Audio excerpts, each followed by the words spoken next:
2014 முன்னாள் முதலமைச்சர் ஜெயலலிதா அவர் உளவியல் தொடர்பாக ஒரு வாகனம் போடுறாங்க மாணவர்களுக்கெல்லாம். அது கோவை, சென்னை, திருச்சி எல்லா பக்கமும். ஆனால் அந்த வாகனம் இப்போது செயலிழந்து இருக்கு. என்ன மாதிரியான நடவடிக்கை? உடனடியாக அது சீராய்வு செய்யப்பட்டு அம்மாவுடைய ஆட்சி காலத்தில் மட்டும் கிடையாது, ஐயா கலைஞருடைய ஆட்சி காலத்தில் கூட நல்ல திட்டங்கள் ஆரம்பிக்கப்பட்டு இடைநிறுத்தப்பட்டிருந்தால் அது சீராய்வு செய்யப்பட்டு அதனுடைய இம்பேக்ட் தாக்கம் எப்படி இருக்குன்னு ஒரு அளவீடு செய்து அதெல்லாம் தொடரலாங்க. இன்றைய தினம் இன்னொரு மகிழ்ச்சியான செய்தி, உங்களை பார்க்க வருகிற இந்த நேரத்தில் தான் அந்த நல்ல செய்தி வந்தது. எங்களுடைய தமிழ்நாடு அரசு பள்ளிகளில் பள்ளிக்கல்வித்துறையில் கடந்த ஆண்டை விட இந்த ஆண்டு மாணவர் எண்ணிக்கை அதிகரித்திருக்கிறது. அரசு பள்ளிகளை நோக்கி மாணவர்கள் வருவது அதிகரித்திருக்கிற இந்த மகிழ்ச்சியான செய்தியை உங்கள் மூலமாக உலகத்திற்கு சொல்லிக் கொள்கிறேன். நான் பெரிதும் எதிர்பார்த்தது தொடக்க கல்வி. அந்த தொடக்க கல்வியில் தங்களுடைய குழந்தைகளை வாஞ்சையோடு கொண்டு பெற்றோர்கள் சேர்த்திருக்கிறார்கள். இந்த தமிழ்நாட்டை பொறுத்த வரைக்கும் அரசு பள்ளிகள் எங்களுடைய கண்கள்னு நான் அடிக்கடி சொல்வேன். இந்த கண்களுக்கு இப்பொழுது புதிய வெளிச்சம் கிடைத்திருக்கிறது.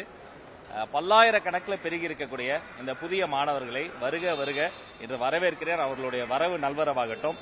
அடுத்தடுத்து சட்டமன்ற கூட்டத்தொடர் இருக்கு, பட்ஜெட் எல்லாம் இருக்கு. அவர்கள் பெரிதும் எதிர்பார்க்கக்கூடிய, அவர்களுக்கு மகிழ்ச்சி தரக்கூடிய பல அறிவிப்புகளுக்கான ஆய்வு பணியும் போயிட்டு இருக்கு. சங்கங்களை சந்திச்சவங்க என்ன சொல்லிருக்காங்கன்னா 55 லட்சமா இருந்த மாணவர் சேர்க்கை 45 லட்சமா குறைச்சிருக்கு. இப்படி இருந்துச்சுன்னா பள்ளியில் நடத்த சங்கங்கள் சொல்லியிருக்கு. ஆனா இன்னைக்கு நீங்க ஜாஸ்தி பழைய டேட்டா இன்னைக்கு காலையில தான் புதிய டேட்டா எக்ஸாக்டா வந்திருக்கு. இன்னும் அது அதிகரிக்கும். ஏன்னா இப்ப சில இடங்கள்லாம் இடைநிற்றல் இடத்தெல்லாம் நேரா வீட்டுக்கே போய் அவர்களை எல்லாம் அடையாளம் கண்டு மீண்டும் கொண்டு சேர்ப்பதற்கான பணிகள் இருக்கு. அப்ப இந்த ஒவ்வொரு பீரியட்லயும் இது அதிகரித்துக் கொண்டே போகும் என்பதை நான் தெரியப்படுத்துறேன். அது மட்டுமல்ல, கடந்த 2 தினங்கள்ல நூற்றுக்கணக்கான சங்க பிரதிநிதிகள்லாம் நேரில் அழைத்து இதுக்கு முன்னாடியே சந்தித்திருக்கலாம், பேசியிருக்கலாம். ஆனால் நடந்தவை நடந்தவையாக இருக்கட்டும், நீ நடக்க போவே நல்லவையாக இருக்கட்டும் என்ற எண்ணத்தில் அவர்களினுடைய கருப்பொருள் என்ன முக்கியமான கோரிக்கைகள்னு அதையும் ஆவணப்படுத்தி அது ஒரே நாள்ல பார்க்க முடியல. அப்ப சில பேர்லாம் சங்கடப்பட்டாங்க, ஐயோ எங்களுக்கு காத்திருந்தோம், ஒரு 50 பேரை பார்த்தீங்க, மீதி பேரை பார்க்கலையேன்னு.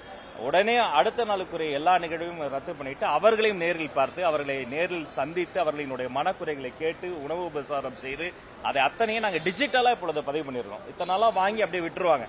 இந்த பக்கம் வாங்கறதுக்கே நேரம் பத்தாது. ஆனா முதல் முறையா அதை எல்லாமே டிஜிட்டலா ஆவணப்படுத்தி இதன் மீது எடுக்கப்படுற நடவடிக்கை என்ன, அதன் சீராய்வு என்ன, போன வாரத்தை விட இந்த வாரம் என்ன நடவடிக்கை எடுத்தோம், குறைஞ்சது 2 கூட்டம் நடத்தணுமா, பினான்ஸ்ல போய் பேசணுமா, எது நிதி பிரச்சனை, எது நிர்வாக பிரச்சனை, எது மக்கள் பிரச்சனை, எது மாணவர் பிரச்சனை. 3 விஷயம் முக்கியங்க.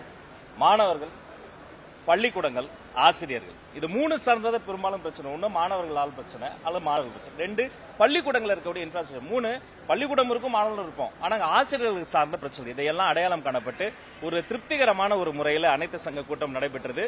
இன்றைய தினம் மாணவர் எண்ணிக்கை அதிகரிக்க செய்தியும் வந்திருக்கு. தவிர்க்க முடியாத தம்ப்நெயில்ஸ், கலக்கலான கண்டென்ட்ஸ், சினிமாவும் சீரியஸ் பிரச்சனைகளும், பல வருடங்கள் இடைவெளிக்கு பிறகு இந்த படத்துல ஒரு கலகலப்பும் கைகலப்பும், போயிட்டே தான் இருக்காரே தவிர பிரேக்கே இல்லாமல் பிரேக்கிங் நியூஸ் சொல்லும் தந்தி டிவி ஆப். இன்ஸ்டா தலைமுறை வரை இறங்கி அடிக்கும் தந்தி டிவியின் டிஜிட்டல் எக்ஸ்க்ளூசிவ். அது தண்ணிக்குள்ள போகும்போது ஹேங் ஆயிடுச்சு.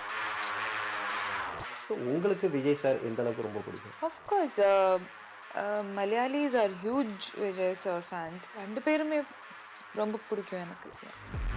தந்தி டிவி ஆப்பை இலவசமா டவுன்லோட் செய்யுங்க. ஃபாலோ பண்ணுங்க, சப்ஸ்கிரைப் பண்ணுங்க, என்ஜாய் பண்ணுங்க.